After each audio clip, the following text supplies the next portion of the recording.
I'm just checking. Hi. Guess what I'm doing? Welcome to Cook the Books with Gaga. I'm actually going to do a fridge audit.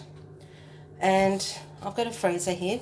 And it's just clicked on, which is almost a great example of what we're going to talk about. And I'm just trying to figure out why my thing won't move. Almost lost you. We're all good. We are all good. Okay. I'm doing a freezer audit, and it actually got me to think, one of the reasons why I'm doing a freezer audit is because shopping day is going to be coming up soon, and I need to find out exactly how many meals I've got in my freezer so that I don't overbuy. And with this COVID virus, one of the biggest things that actually happened was that there was a huge outlay by many people in buying freezers. Now, the only problem is with buying an extra appliance or even having your own appliance already. I've got an upside down freezer, fridge freezer. It's not huge. The fridge part is not really big. My freezer part is my main component of this fridge, and that's because I'm a real freezer person. But one of the things is that it is one of your appliances that actually adds dollars to your bill, because it is running all the time. So we're going to just do a quick think about two things. One is, how do you use your freezer properly you can have all of those star ratings that you see on freezers and fridges, but they are actually done at when it is working at its best. And part of that working at its best means it's full. So let's actually have a little talk about how you keep your fridge working at its best. And one of those things is that you have to understand how a freezer actually works as such. So my particular freezer, if I can pull you around, don't get sick. If you can actually see, my freezer has drawers in it, and because that works best for me. That other freezers actually just have shelves. And if you think about your freezer space as it is like a Tetris game, the whole area is being made cold. So for every item that you take out of your freezer, what you end up doing, because I picked the wrong one, what ends up happening is, for every item that you're taking out, if I can do it, what ends up happening is now that piece of space, like I've just done in that corner there, if we can have it over, in that corner there, now when I shut that freezer door, the fridge is actually having to work to keep that area now as cold as the rest of the freezer. Now, if I keep on doing that and taking out more and more stuff, we are getting to actually have to work that freezer actually even harder, because we're now looking at making more and more space. So if I take out more, then we're going through the same thing. So the more you pack into your freezer, the better it will actually work. But the thing is, you don't always have stuff to actually put into your freezer because you're working your way through it. So what you should be doing is maybe sticking some plastic bags or a container, so that if with a lid on it, so it's taking up space, bottles, because what actually happening is it doesn't need to have anything in it to actually stop the freezer from working to actually cool that space. What it's actually doing is only going to be cooling down the air in between the space. So that's one part of actually the freezer. Now, when we're talking about the freezer, we're also talking about the fact that if you end up having a tucker box or any of the other types of freezers, you're talking about, you're usually buying, just checking and putting everything back, you're usually buying, let's say, meat. You've decided that you're going to be buying it because, half a side of meat. Some people are lucky enough to do that. And what ends up happening is, hypothetically, let's say you've got a half a side of beef, you've managed to get it at $5 a kilo, you've filled up your whole capacity or whatever your freezer's going to be, and so that means that that item now is at $5 a kilo, which is actually a really good cost.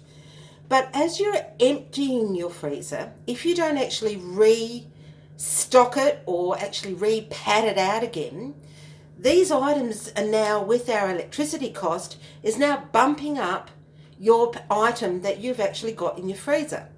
So for every week, you could possibly be adding anything from 50 cents a kilo to $1 a kilo, especially by the time you get to your bottom items. And what happens is those items now have become extremely expensive.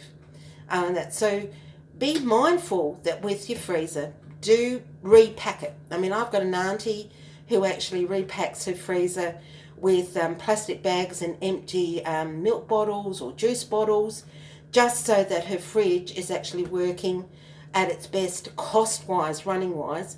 So what she has in her freezer isn't costing her a lot of money. Because we don't mainly use our freezers as storage space and as cost saving for later on. I have to tell you a true story, actually. I went to a friend's place. He knows who he is because he watches Gaga. And that stayed over at his place for a few days.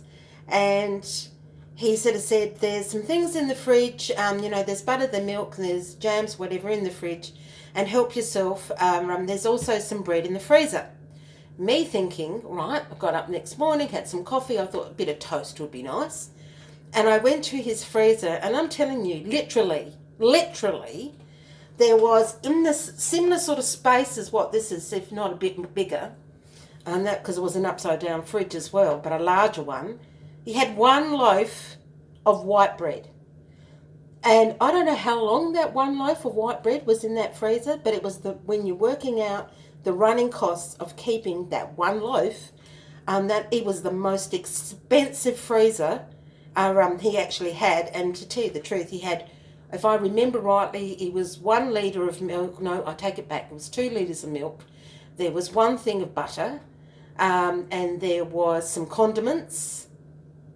And baby, that was it in his fridge. Yes, he's a bachelor. And that he's doing much better now because he is actually utilising his fridge. But I was telling him he might as well switch it off, because that was costing him money unnecessarily, especially since he worked all day and he used to buy whatever he wanted for dinner when he came home. He wasn't using it. This is expensive when you're looking at it. The other thing is, when we're talking about the freezer and me doing an audit of what meals I've actually got, I usually keep in my top drawer space for the man to have his ice creams. I've stopped buying tubs because, one, it's not portion control. Not that I look like I'm a portion control person, but he's worse, as in he's skinny and he has lots of stuff in his well, we call them gut straws, but we won't go there. So I try not to have a lot in here when he's not here. But currently I have a little bit of bread. I don't like throwing away stuff. I don't like being wasteful. This bread I'll end up using and crumbing it down and putting it into meatballs. So I always have a bit of, this is the sour bread. I've got a little bit of fish. There's enough here for one portion, so I probably will have that in the next couple of nights. That will make sure that that gets emptied. I've also got, what have I got here? This is some Luxor base. So I'll use that. We can use it for us together. Ham chicken stock. I mean, I kept the ham bone from Christmas, and I put some chicken stock in there and made up some soup base in there. Now I don't normally put things in like this. This is a waste of space. These are just a couple of sausages. I don't pack usually like this. I think the man must have gotten to this and packed it away. And there is some cut up chicken. So I've got to try to get rid of this in the next week so that he has enough room to put ice creams. And I love them when they're in little containers, because then you know, well, that's 10 days worth or 2 days worth or whatever. In the straw, what have I got here? I've got some thin steak. Now, 4 pieces, that's enough for one meal. So I've obviously bought a bigger packet and I've divided it up. See, I've kept it thin. That will defrost really, really quickly. If you have a look at one of my other videos, I've got my broken up pieces of capsicum that I've just taken the seeds and the heads, the tops off, so that will be helpful for a meal. I've got some chicken skin, now you know what I use them for. I just break it off and I'll fry it up. This is my tomatoes from my garden. What I do with those, I'll just freeze them whole. And what that is that, pardon me, when I've actually picked tomatoes, I'll keep them out and I'll use them. When they start getting overripe, I'll put them into the fridge and then I'll keep on using them. And when they start getting a little bit past that fresh stage to use them for salad, then I'll bung them into a bag and I'll stick them into the freezer. And then they'll become useful for stock. I'll go into stock for soups or casseroles, as they are. This is chicken thighs. There's enough there for one meal. Now these little sandwich bags are excellent because they're one meal, but you can see they're thin. And that, doing them flat, I can actually fit a lot into this one drawer. I'm not going to take everything out because, and then I'm just going to pack it back in. Loaves of bread. There's 3 slices in there. That's enough for one person or 2 people, just for a breakfast. So I'll keep it out fresh for a couple of days. And then I'll go, look, I'm not using it up fast enough. The man only likes fresh bread. So when he's home, I end up having issues with what am I going to do with my bread, because I don't eat bread fast enough. But I'll sneak it into the freezer, and it's great for toast. It's my toast bread. It's all good. Now, I've also got in here I've got some more tomatoes. I've got some more steak pieces. This is an interesting one. When we've cooked corned beef, that I know that I'm going to have some left over, and so what I'll do is I will slice it, the leftovers, and this is actually corned beef, but I'll do it with the roast. I will slice it up. There's enough in there for one meal for 2 people, and I will make up some more what do you call it, some cheese sauce or some white sauce that will go over the top of it. But if I do a roast, and there's always enough to do extra meals out of it, and he doesn't want to have 2 meals in the same day, because that's what you don't do apparently. In the same week, I'll actually make up extra gravy, and I'll stick that in there as well, and then I will steam it all up and heat it all up as a meal in a couple of weeks' time, and he'll want to know when I actually made roast, and I'll go, well, just be grateful there's meat on the table. But, I mean, that's what's in that drawer. So let's go and have a look and see what's in another drawer. And once I stack all this back. And you know, when you move stuff, it never goes back the way it came out, does it? No, baby. There's 250 grams of mince. And that's enough for me to do a meal with. For me, because I'm by myself a lot. And the bread is not going to go back, but that's okay. I'm just going to throw that in the top drawer, because you know what it's like. You move one thing, you can never get it back in the same packet. I have got in here, in this drawer here, I've got some more bread. Bacon is the same. I usually only buy bacon 6 slices at a time, because I know that he's going to use so much of the slices.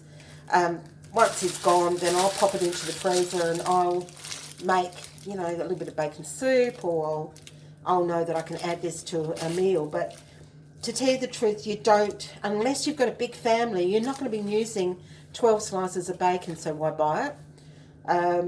I don't tend to buy bacon in the packets, bacon packets, that because if you've noticed that bacon splatters, that means there's too much moisture or too much liquid on the bacon. It should be dryish, not dry, but dryish. And I find the individually purchased bacon is much better for that. If you had a look at one of my other cook the books, this is a bag of celery, all the celery bits that's in it. Oh, this is a good one. Okay, this is limes, sliced up limes. Now, how often do you find that your lemons and limes that you've kept in your fruit bowl or in your fridge end up going off on you? And it tends to be more of a summer thing that we tend to buy them for. So what I do, because I mainly have it in drinks and cold drinks with ice, so I pre-slice them and then I'll take them out and I'll just grab one if I can do it. You know, I'll grab a slice of lime, frozen lime, and I'll stick it in my drink, because then that becomes like an ice cube and a flavour all in one, which works out really well. This is ricotta. So I've frozen half 500 grams of ricotta because the man likes spinach and ricotta cannelloni. So I've frozen half of it, not left it in the fridge. There's no such thing as leaving it in the fridge because that doesn't work. I can tell you my children used to get very annoyed with me because they used to go for seconds and there was never seconds. I already packed it up and put it in the freezer. And this is a bag of beans, which is actually beans that I've grown in my garden. Again, I brought them in, used what I was going to do within a few days. The rest of it has just gone snap frozen into the freezer. Not good enough for salad, but great for cooking with. Here's ginger. A few episodes ago I was talking about I really need to cut up that ginger that was going a bit funny in my fridge, and it was time to put it to something else. There we go. That's the actual ginger. So, I've got other things in here. I've got, pasta sauce. Now, these bags I find I would sometimes mark them and put down 1 or 2, meaning it's for one person or for 2 people. And it can be pasta sauce. It can be meat. It can be soups. It can be actually a lot of things. Oh, there's some lamb. Found some lamb. So, I know now, when I count up, I've got 1 thing of pasta sauce, so that's 1. There's chicken pieces in there, that's 2. I've got some lamb, that's 3. There's the corned beef, silver side, that's 4. And what else have we got here? The cannelloni, that's 5. And I'm just counting up how many meals do I have in here before I really need to go and do any productive shopping. And that there. Oh, there's another roast. You can have a lot of roasts this time round. So I've worked it out roughly. I can probably stretch 5 meals out of the freezer, and I've really not done a big fish, so to speak, with what's here. I even got some spinach to go with the cannelloni, so I don't need to buy that. Vegetables I'm okay with. And there was one thing in here I wanted to tell you about. Basil. Alright, so in the freezer, quite often we'll have excess herbs, especially if you purchase them. Remember, when you purchase them, they're not fresh. They're at least 3 days old minimum, depending what they are. And so what I would normally do is I'll get my bunch of basil. I will divide it into basil or parsley. I'm lucky I mainly have parsley in the garden, but there's different things, coriander. And I will divide it in half. I will use the initial half pretty quickly and stuff, but waiting, not letting it go soggy in the fridge.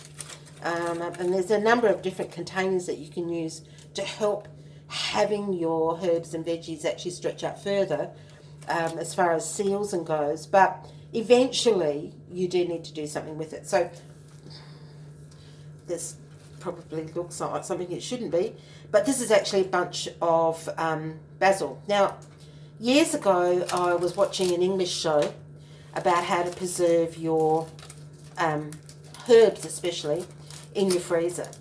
And what they recommended was that you wrapped your herb in a alfoil and then you can cut it or slice it because it makes it sort of more dry frozen. And this is not soggy by any stretch of the imagination at all. It's still got its smell, still got its colour. It smells pretty strong. Do you smell it? No. And it will keep for a long time. And I actually kept basil from my daughter's garden for 2 years. Maybe that was overstretching the experiment, but it did keep. It really, really did keep. And it does work for majority of the actual herbs, and that is, give it a try. Wrap it in alfoil. So that's a quick, very, very quick talk on your freezers. Now don't forget, if you've got a gap, stuff it. It operates like a Tetris. That otherwise people are going to be finding that their nicely bought freezers are going to be an additional burden, power-wise, onto their bill. So that's cookbook freezers, and I think we might actually talk about shopping in general. How about we do that? Cook the books. Okay, talking to you next. Catch ya.